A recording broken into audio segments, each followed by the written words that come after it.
Olá, pessoal! Bem-vindos a mais um episódio do Café Jurídico.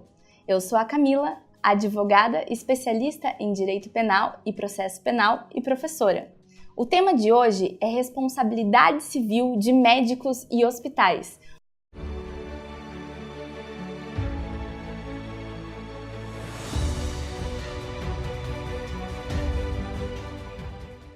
O nosso convidado é o Dr. Rafael Correia, mestre em Direito das Relações Sociais pela Universidade Federal do Paraná, professor de Direito Civil e Constitucional da Uniopet.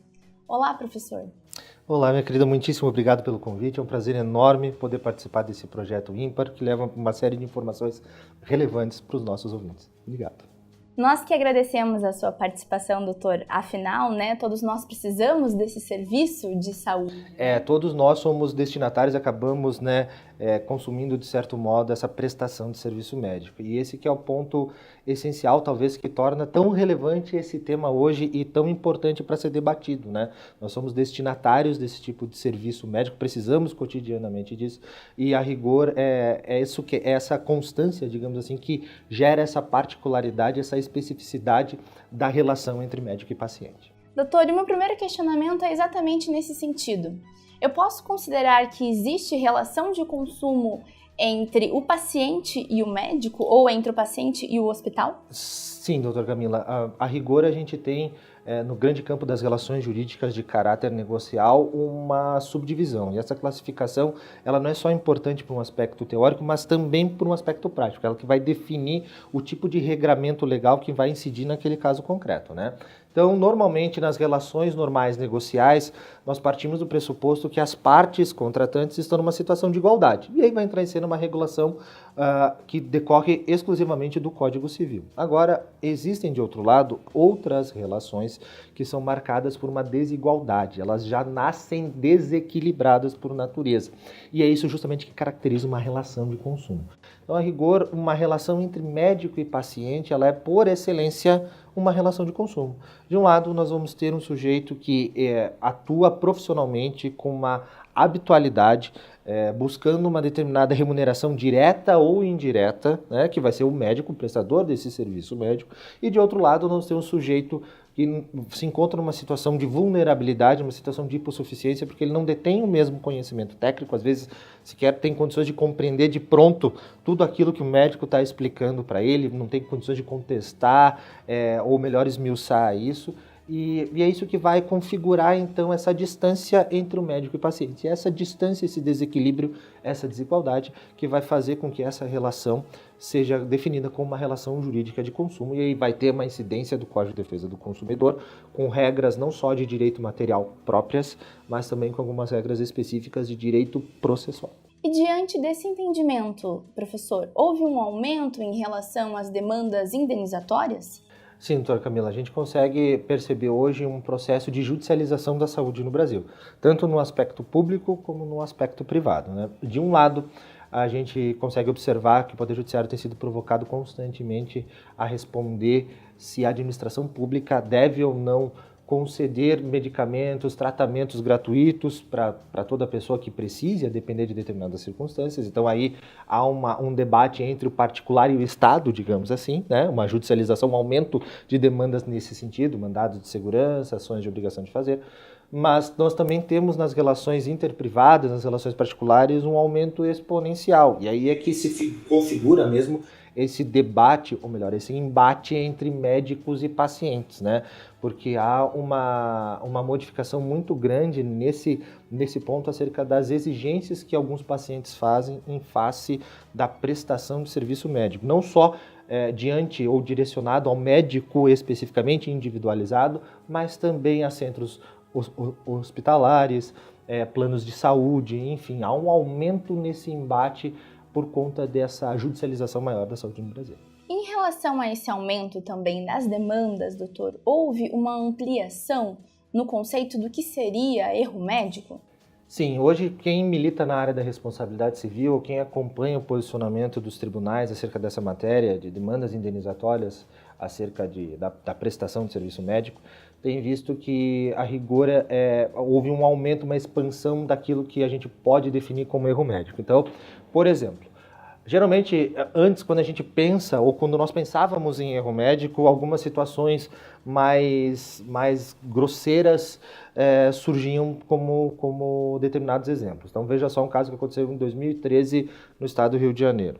Determinado paciente diabético e acabou por desenvolver sérios problemas renais, por diversos outros problemas de circulação, teve que passar por um procedimento que culminaria na amputação da sua perna direita. Uma equipe médica chegou a essa conclusão e foi marcado o procedimento cirúrgico. Ele foi encaminhado para um hospital universitário na capital do Rio de Janeiro, capital do estado do Rio de Janeiro, né? E a família se surpreendeu depois, quando ele retornou ao quarto e constatou que, ao invés de ter amputado a perna direita, que estava afetada pelo problema, foi amputada a perna esquerda. E ele, depois da constatação desse erro, ele teve que ser reencaminhado novamente ao centro cirúrgico para ir fazer a amputação da perna correta, e ele acabou perdendo ambas as pernas, portanto. Então, quando a gente pensa em erro médico, são essas situações mais graves e grosseiras que surgem na nossa cabeça como exemplos, né? Mas, a rigor, o Poder Judiciário tem reconhecido como erro médico não apenas isso, não nesse aspecto de expansão da gravidade de um dano tão extenso, mas às vezes também danos de aspecto qualitativo. Então, hoje se entende que não cabe apenas ao médico prestar o serviço em si, mas ele tem que prestar esse serviço da melhor maneira possível. Então, hoje se discute, por exemplo, perante o Poder Judiciário, se determinado paciente tem ou não direito à indenização para tratamentos que não foram realizados da melhor maneira possível. Ainda que o tratamento tenha dado certo, o paciente tenha conseguido alcançar um êxito, ele questiona o método, o caminho que o profissional médico seguiu, né? Então, há vários casos hoje, por exemplo, o Tribunal de Justiça do Estado do Paraná, na 9ª Câmara Civil, no ano passado, julgou um caso onde um paciente ele sofria com uma diverticulite, teve que fazer um procedimento cirúrgico para extrair parte do intestino grosso, e diante da extensão do procedimento cirúrgico, teve que se refazer a reconstrução da parede abdominal dele. E se precisou utilizar um material para isso, uma espécie, como se fosse uma rede flexível para reajustar os músculos, né? E o procedimento correu bem, foi 100%, a recuperação foi um pouco difícil, porque é uma cirurgia extensa, e esse paciente tomou conhecimento depois que existia no mercado um material de melhor qualidade, que não foi aquele que o médico utilizou, e esse material de melhor qualidade permitiria a ele, paciente, uma recuperação mais célere e menos dolorosa. O que ele fez? Ingressou em juízo contra o médico, e o médico foi condenado a pagar uma indenização a esse paciente, porque ele não adotou a melhor técnica possível naquele caso. Houve um êxito no procedimento? Sim. Ficou alguma sequela no paciente? Não. Mas o paciente não teve acesso a uma recuperação adequada, por assim dizer, ou melhor, mais adequada possível, porque o médico escolheu utilizar um material mais cotidiano, por assim dizer, e não esse material de melhor qualidade que o paciente teria, inclusive, condições financeiras para bancar, se fosse o caso. Então, a gente vê hoje, em síntese, uma ampliação do conceito de erro médico. Não são mais essas situações grosseiras, assim, de um erro crasso ou de um erro extremamente grave. Não. Mesmo em situações onde o procedimento clínico é feito de modo correto, por assim dizer, ainda assim abre-se margem para discussão acerca da qualidade da prestação desse serviço. E justamente por quê? Porque se caracteriza nessa relação entre médico e paciente justamente uma relação de consumo. E o Código de Defesa do Consumidor tem uma série de mecanismos que permitem ao consumidor exigir não apenas a prestação do serviço em si, mas a prestação do serviço na melhor e maior medida possível. E, doutor, quando se fala em direito do consumidor, é muito comum tratarmos de responsabilidade objetiva, né? Sim. Dentro dessa questão da saúde, esse tipo de responsabilização pode ser aplicado quando o fornecedor é um laboratório ou um hospital? Sim, doutora, sim. A rigor, a gente tem no campo da responsabilidade civil duas formas de imputação do dever de indenizar ou do dever de reparação civil. O nosso sistema, ele trabalha com a responsabilidade civil subjetiva, onde o nexo de imputação vai ser verificado pela culpa, aquela falha de dever de cuidado e aquela famosa tripartição que nós conhecemos de imperícia, imprudência e negligência. Mas, de outro lado, há também a responsabilidade civil objetiva, onde o nexo de imputação não vai ser a culpa, mas sim o risco de uma determinada atividade. Só que aí vem um grande detalhe. O Código de Defesa do Consumidor, apesar de reconhecer que a relação entre médico e paciente seja uma relação de consumo, com relação ao médico, a pessoa do médico, ainda que se trate de uma relação de consumo, a responsabilidade será subjetiva, apurada pelo nexo de imputação da culpa, uma regra expressa do artigo 14 do Código de Defesa do Consumidor. Todo e qualquer profissional liberal, ainda que preste um serviço dentro de uma relação de consumo, a sua responsabilidade será oferida por meio da culpa. Agora, em se tratando de hospitais, instituições hospitalares, instituições laboratoriais de análise clínica, etc., essas instituições elas vão ter uma carga de responsabilidade objetiva, porque eles não se equiparam, essas instituições, por óbvio, não vão se equiparar à condição de profissional liberal. Então, nesse cenário, se abre uma responsabilidade diferente, que é a responsabilidade civil objetiva. Nesse cenário, é irrelevante a verificação de uma imperícia, imprudência ou negligência. Basta a caracterização do ato ilícito e do dano e o nexo de causalidade, a relação de causalidade jurídica entre essa conduta e o prejuízo que o paciente sofreu. E dentre esses processos de indenizações, doutor, o que seria mais comum, uma forma de requisitos em relação à prova? Tá, esse é um detalhe bastante importante, doutora Camila, porque muito embora nós tenhamos visto hoje em dia um aumento exponencial das demandas indenizatórias, nem sempre essas demandas indenizatórias propostas pelos consumidores pacientes em face dos médicos, fornecedores, prestadores de serviço, nem sempre essas demandas são julgadas procedentes. Por quê? Porque há uma deficiência no conteúdo de prova, no contexto probatório, acerca da caracterização do erro médico, né?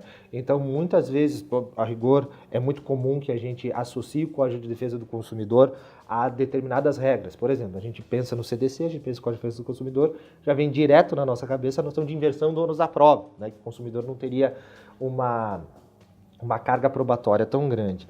Mas isso não significa dizer que o consumidor paciente está livre de qualquer prova. Ele tem que dar um mínimo de indício de verossimilhança das suas alegações para comprovar que, a rigor, aquele dano que ele sofreu tem como causa direta ou ainda como causa adequada a atuação do profissional médico, né? Então, quais são os cuidados de caráter probatório que os consumidores e pacientes devem ter nesse mesmo cenário? Ter acesso a prontuários, documentar de alguma maneira todas as recomendações clínicas que o médico dá, se você tratar de um procedimento cirúrgico, qual é o cuidado de pré-operatório e pós-operatório, seguir direitinho isso, né? De algum modo, e ter, a rigor, a maior quantidade de documentos possíveis acerca da prestação desse serviço médico. Porque se faltar um determinado dado de documento, é possível que o juiz que vai analisar esse caso entenda que não houve essa caracterização da verossimilhança das alegações formuladas pelo consumidor paciente, né? E nesse tipo de ação, doutor, a inversão do ônus da prova, ela sempre é uma regra ou ela poderá ou não ser aplicada em relações de saúde? Sim, então essa é uma questão muito, muito interessante, doutor Camilo, pelo seguinte: normalmente no cotidiano forense, na prática jurisprudencial, a gente vê com maior volume a inversão do ônus da prova se dando, né? E às vezes, inclusive, o juiz está autorizado, se for o caso, a inverter de ofício o ônus da prova, independentemente da parte autora, consumidora, ter postulado expressamente isso na petição inicial ou no decorrer da lide. Mas a gente não pode esquecer que o Código de Defesa do Consumidor traz requisitos para isso, né? O juiz pode inverter de ofício desde que estejam presentes esses requisitos. E nem sempre esses requisitos são analisados concretamente. Então, quais são os requisitos da inversão do ônus da prova, de acordo com o artigo 6º, inciso 8 do Código de Defesa do Consumidor? A rigor, são requisitos alternativos, são dois. Basta a presença de um desses dois requisitos. Quais são eles? Justamente a verossimilhança das alegações, que eu acabei de mencionar antes, né? Esse indicativo de verdade, de probabilidade do direito invocado na petição inicial, na alegação formulada pelo consumidor, mas também, de outro lado, a caracterização da hipossuficiência do consumidor naquele caso concreto, né? E tem outro problema muito comum, que a nossa doutrina debate bastante, sobre o momento mais adequado para a inversão do ônus da prova. E aí nós temos uma divisão. Há quem defenda que o ônus da prova é uma regra de instrução, ou seja, o juiz teria até o momento do saneador, por exemplo, até o momento de fixar os pontos controvertidos daquela lide, para decidir se vai inverter o ônus da prova ou não, né? Para que todo o conteúdo probatório já seja desenvolvido de acordo com a inversão. Mas há quem defenda também que a inversão do ônus da prova não é uma regra de instrução, mas sim uma regra de julgamento. De modo que o juiz estaria autorizado a, se assim quiser, inverter o ônus da prova no momento da prolação da sentença. Então, toda a instrução probatória correu normalmente e no momento da prolação da sentença, o juiz, ao fundamentar, vai dizer a quem caberia a carga probatória maior e ele, se for o caso, ele inverte o ônus probatório justamente no momento da prolação da sentença. Mas daí ele acaba por inviabilizar qualquer tipo de futura produção de provas nesse sentido. Essa é a maior insurgência que a gente verifica naqueles que militam na defesa do interesse dos médicos e dos hospitais. A alegação mais comum e corriqueira nesse caso, quando é utilizada a inversão do ônus da prova como regra de julgamento, é justamente a seguinte: se eu soubesse que haveria inversão do ônus da prova, eu teria postulado a produção de outras provas, né? E a gente sabe que, a rigor, essa dimensão, essa produção probatória em segundo grau, ela tem um espaço restritíssimo, assim, não é a regra para que isso ocorra, né? Então, dois são os cenários. Ou essa decisão é mantida, ou, eventualmente, num recurso de apelação, um determinado tribunal pode entender que essa decisão do juiz cerceou a atividade de contraditório do médico ou do hospital no curso da lei de primeiro grau, anula-se tudo aquilo e volta para o juízo de origem para produzir as provas a que o médico ou o hospital teriam direito se houvessem sido cientificados antes da inversão do ônus probatório. Obrigada, professor Rafael. As suas informações foram extremamente esclarecedoras e úteis, né? Tendo em vista que agora sabemos que nós, pacientes, também somos consumidores, né? De certa forma.